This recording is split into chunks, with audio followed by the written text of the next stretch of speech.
UKLO 1 year masters. No IELTS required up to 5 years visa. High visa success rate. Sir ఇదే కూటమి అనుకూల media ఏమంటున్నారంటే first time Jaganmohan Reddy గారు ఇప్పుడు మొన్న చంద్రబాబు నాయుడు గారు నైట్ మొత్తం వాటర్లో దిగి మొత్తం పర్యవేక్షించే సర్వే చేశారు. నెక్స్ట్ డే జగన్మోహన్ రెడ్డి గారికి వచ్చి రాగానే అటు రిటైనింగ్ మాల్ దగ్గరికి వెళ్ళారు కానీ ఫ్లడ్స్ దగ్గర రాలేదు అన్నట్టుగా వీళ్ళు ప్రచారం చేస్తున్నారు.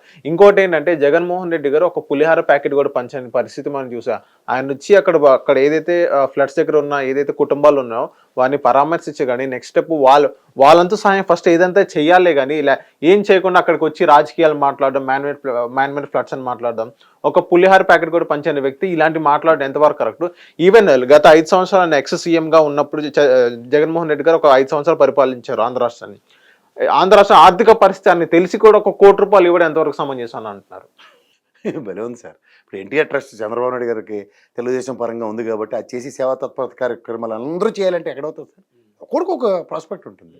అంటే జగన్మోహన్ రెడ్డికి ఆస్తుంది, ఓకే వెల్ సెటిల్ పర్సన్ ఆస్తుంది, కేవలం ₹1 ఇవ్వడము ఎంతవరకు సమంజసం అంటున్నారు? సార్ ఇప్పుడు నాకు ఎంత ఇవ్వాలి అన్నది వాళ్ళ డిస్కషన్స్లో ఉంటుంది సార్. నేనేమని చెప్పడానికి? వాళ్ళు ఉందని చెప్పి మొత్తం ఆస్తులు రాసి ఇచ్చేయడానికి ఏమవుతుంది? ఎవరికైనా ఉంటుందా? అలా ఎవరు మహారాజు గారు ఎవరో రాసి ఇచ్చారు ఆస్తి అని చెప్పి అలా వీళ్ళు ఎవరు చేయరు. ఒక డెకరం ఉంటుంది. చీఫ్ మినిస్టర్ రిలీఫ్ ఫండ్కి ఎంత ఇవ్వాలి, ఏం చేయాలన్నది వాళ్ళ డెసిషన్స్ అవి. వీళ్ళు బయట సినిమా కథల్లాగా నేను ఆస్తి అంతా రాసి ఇచ్చాను, ముత్తు సినిమాలలో రజనీకాంత్ రోల్లో ఎవడు ప్లే చేయడు.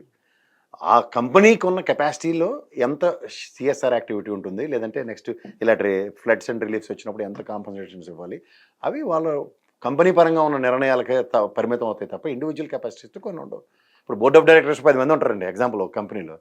ఒక డైరెక్టర్ గారికి మొత్తం ఇచ్చేయాలనిపించి ఇచ్చేసాడు అనుకోండి, మిగిలిన వాళ్ళు పాలసీ మ్యాటర్స్ ఉంటాయి కదా. So we cannot contradict those policy matters. So వీళ్ళు ఇప్పుడు నేను సేవా తత్పరత ఒక్కొక్కరితో ఒక్కొక్క హృదయం ఉంటుంది. ఒకడు స్వచ్ఛందంగా ₹10 ఎక్కువ చేసే మనస్తత్వం కొంతమందికి ఉంటుంది, కొంతమంది ఒకరికో ఇద్దరికో చేసే మనస్తత్వం ఉంటుంది. హ్యాకి కంపేర్ చేసి ఎలా? అసలు first of all disaster management వీళ్ళందరి గురించి మనకెందుకు సార్? కేంద్ర ప్రభుత్వం ఎందుకు తక్షణ సాయం చేయాలి? మాడమనండి, అది మాడవలసిన పాయింట్. ఇది జగన్మోహన్ రెడ్డి గురించి మాట్లాడుతున్నారు. ఏదైతే పులిహార ప్యాకెట్లు పంచిన వ్యక్తి వచ్చి మా మీద విమర్శ చేయడం ఎంతవరకు కరెక్ట్? అండ్ ఈవెన్ వాళ్ళ టీం ఇక్కడ ఉందంట, ఒక్కడు కూడా ఆయన ఎక్స్ ఎమ్మెల్యేస్ కానీ ఎవరు వాళ్ళ టీం అంటూ సరిగ్గా 10 మంది కూడా లేని పరిస్థితి మనం చూస్తే వచ్చారు. ఆయన విజయవాడ సెంట్రల్ ఎక్స్ఎమ్మెల్యే ఆయన వచ్చారు, 2 వాటర్ బాటిల్ పంచారు, అయిపోయింది, ఇంకెవరున్నారు ఇక్కడ అన్నట్టు వాళ్ళందరూ చెప్తున్నారు. ఈవెన్ జగన్మోహన్ రెడ్డి గారు కూడా ఏదైతే ఈవెన్ కేఏ పాల్తో కంపేర్ చేశారు జగన్మోహన్ రెడ్డి గారితో. కేఏ పాల్ కానీ ఒక బోట్ వేసుకొని పులిహార ప్యాకెట్లు పంచడం కానీ ఇలాంటివి చేశారు. వేరే జగన్మోహన్ రెడ్డి గారు అసలు అక్కడ పంచని పరిస్థితి చూసాము అని కూటమి వర్గాలు అంటారు. సరే సార్, దీనికి నేను ఇచ్చి సమాధానం ఒకటి. తెలుగుదేశం ఎన్టీఆర్ ట్రస్ట్ చేసిన సేవా తత్పరత అనిర్వచనీయం. నేను అది కూడా చెప్తున్నా. దాన్ని ఎప్పుడైనా ఎలక్షన్ క్యాంపెయిన్ కింద వాడుకున్నారు చూడండి. మీరు చూశారు కదా, మీరు జర్నలిస్టే కదా, నేను ఒక అనలిస్ట్గానే చెప్తున్నా. ఇప్పుడు ఎడం చేత్తో చేసే సాయం కుడి చేతికి తెలియదు అంటారు. అలాంటి మనస్తత్వాలు కొంతమందికి ఉంటాయి. వాళ్ళు ఏం చేశారన్నది అక్కడ స్థానికంగా ఎవరొచ్చి ఏం చేశారన్నవి చాలా వీడియోలు ఉన్నాయి ఇటుపక్క కూడా మాడాలంటే. అది మనకు కాదు కదా. ఇక్కడ తక్షణ సాయం అందించవలసిన బాధ్యత. ఆయన రూలింగ్ గవర్నమెంట్లో ఉన్నాడా? మరి ఇప్పుడు ప్రభాస్ గారు 2 రాష్ట్రాలకి ₹1 అంటే విపక్ష నేత కదా జగన్మోహన్ రెడ్డి. ఆంధ్ర రాష్ట్రం విపక్ష ఎంతో ఇస్తే మాడాలి.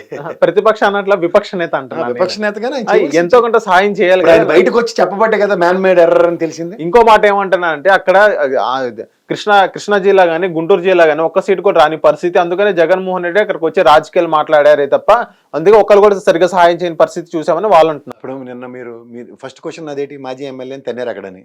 మరి ఆయన పెళ్లి చూపులకి వెళ్తున్నాడు. ఆయన వీళ్ళు పరామర్శించడానికి వెళ్తున్నాడు. ఆయన ఎందుకు వెళ్తున్నాడు అన్న దానికి కూడా ఆయనే తన్నారు. ఎగ్జాంపుల్ చెప్తున్నా. ఇప్పుడు ఇదే జగన్మోహన్ రెడ్డి గారు ఆయన డెలిగేషన్ ఆఫ్ వర్క్ గత ఉపద్రవాలప్పుడు కూడా ఆయన తదనంతరం వెళ్ళి మాట్లాడి పరామర్శించి వచ్చాడు. అందుకని ఒక్కొక్కరిది ఒక్కొక్క వే ఆఫ్ ఫంక్షనింగ్ ఉంటుంది. ఇప్పుడు చంద్రబాబు నాయుడు గారు 24/7 ప్రజల్లో ఉంటాడు. ఆయన కష్టం అంటే ముందే పరిగెడతాడు. ఆయన ఆ మనస్తత్వంలో ఈయన డెలిగేషన్ ఆఫ్ వర్క్ అంటాడు.